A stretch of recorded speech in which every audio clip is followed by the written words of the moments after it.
Annelise e eu temos o imenso prazer de receber aqui o professor Simon Schwarzman, que é sociólogo, bacharelado pela Universidade Federal de Minas Gerais, doutorado pela Universidade da Califórnia em Berkeley. O Simon é considerado um dos melhores, eu diria o melhor sociólogo do Brasil, né? E ultimamente tem se dedicado muito, com muito afinco, à questão educacional, que é de suma importância para a nossa sociedade. Então é um grande prazer, Simon, nosso agradecimento por ter aceitado o nosso convite.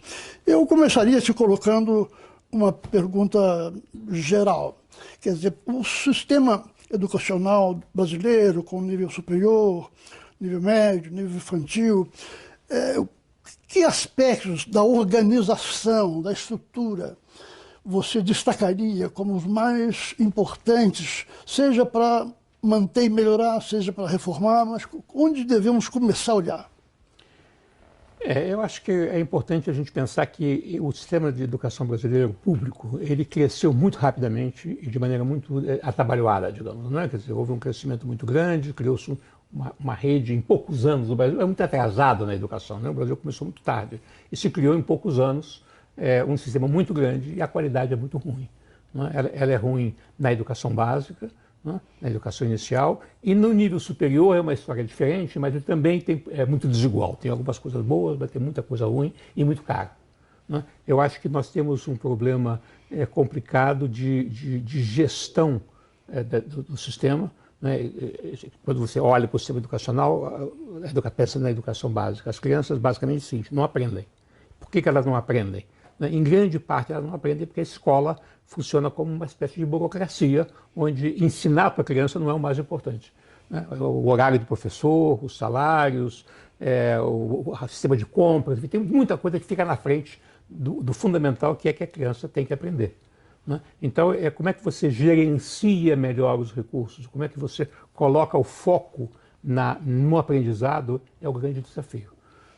E a experiência que a gente tem no Brasil é que a escola pública, em geral, faz isso mal, a escola privada faz melhor, porque, inclusive, se ela não fizer, o aluno vai embora, e ela deixa de receber o dinheiro, então ela tem uma motivação para ter um resultado, mas também nós temos experiências públicas de bom funcionamento em alguns estados, em algumas regiões, o que mostra que o sistema público pode funcionar melhor se ele estiver bem organizado, estiver bem estruturado.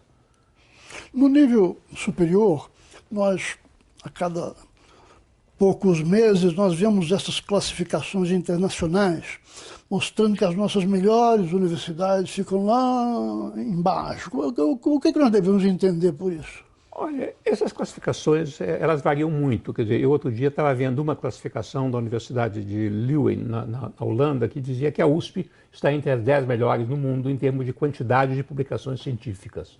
É uma grande universidade, uma universidade grande, e ela tem uma produção grande também.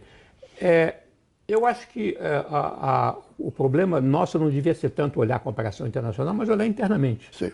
E internamente o que você tem é uma grande variedade de qualidade, primeiro dentro do setor público, que é relativamente pequeno no Brasil. Você tem que lembrar que 75% da matrícula no ensino superior brasileiro é privada, não é público. O sistema público ele é muito desigual.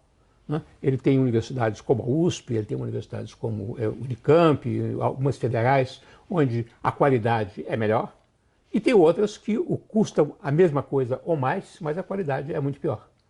De novo, quer dizer, o sistema público ele não tem mecanismos que incentivem a qualidade e que incentivem o bom uso dos recursos. O sistema público ele funciona como uma grande burocracia, em geral, ele é caro.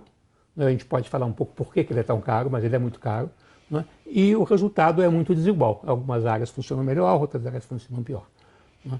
Então, e nós temos um problema que, como o sistema público é muito caro, ele não cresce. A capacidade que ele tem de crescer, de atender a população, é pequena porque ele é muito caro. Então, isso historicamente deixou um espaço enorme que o setor privado entrou. E entrou oferecendo educação de massa e de qualidade mais baixa. Por que o sistema público é caro? Ele é caro. Essa é uma história interessante. Quer dizer, o Brasil, nos anos 60, na época de 68, fez uma reforma universitária e tentou copiar o modelo americano. Agora, ele só copiou uma parte pequena do sistema americano, que é o que se chama das universidades de pesquisa, as research universities, onde você tem pós-graduação, você tem doutorado, as grandes universidades americanas. 80% do sistema de educação superior americano não é isso. Não é? São os colleges, são community colleges, são as universidades estatais, estaduais, onde as pessoas não estão lá para fazer doutorado e os professores não são pesquisadores em tempo integral. Uma boa parte dos professores são pessoas que vão lá, dão aula, trabalham nas suas profissões.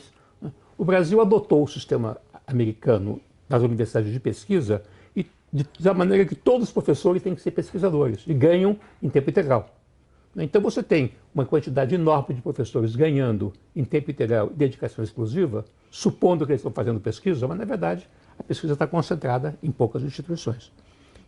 E isso eleva o custo enormemente, né? Porque 90% do que se gasta hoje no Brasil com o ensino superior é para pagar salários e aposentadorias. Sobra 10%. Recentemente o governo, apertado de dinheiro, resolveu cortar 1/3 dos 10%. Como ela já estava apertada de dinheiro, com esses 10%, ficaram piores ainda. Mas o problema não é os 10%, o problema é os 90%.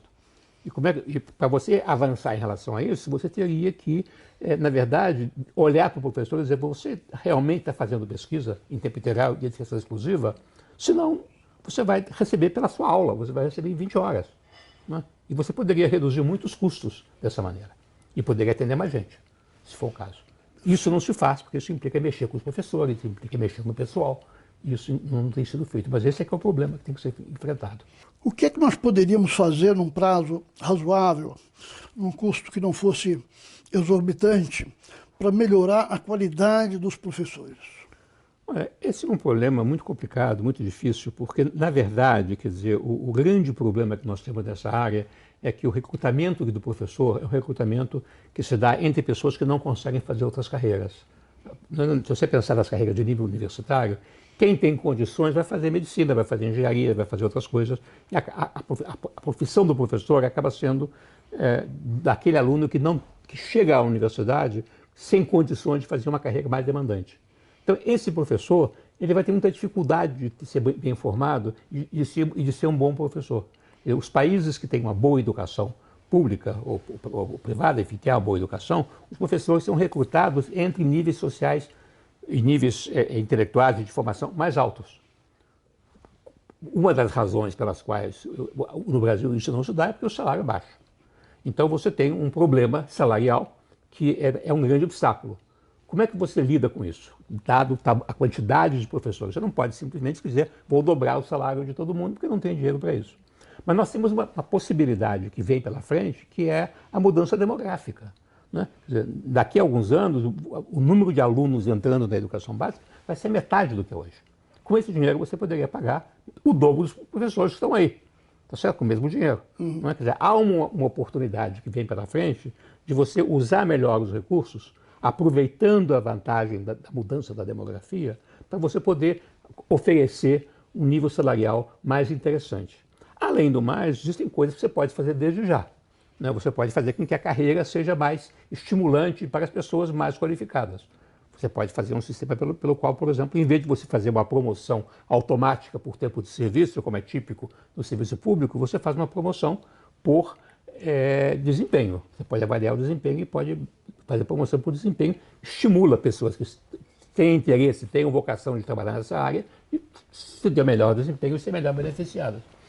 Você pode mexer no conteúdo de como é que os cursos são dados e como é que o professor é treinado, a sua capacitação no curso e também o seu treinamento, a sua indução na sala de aula, é muito importante.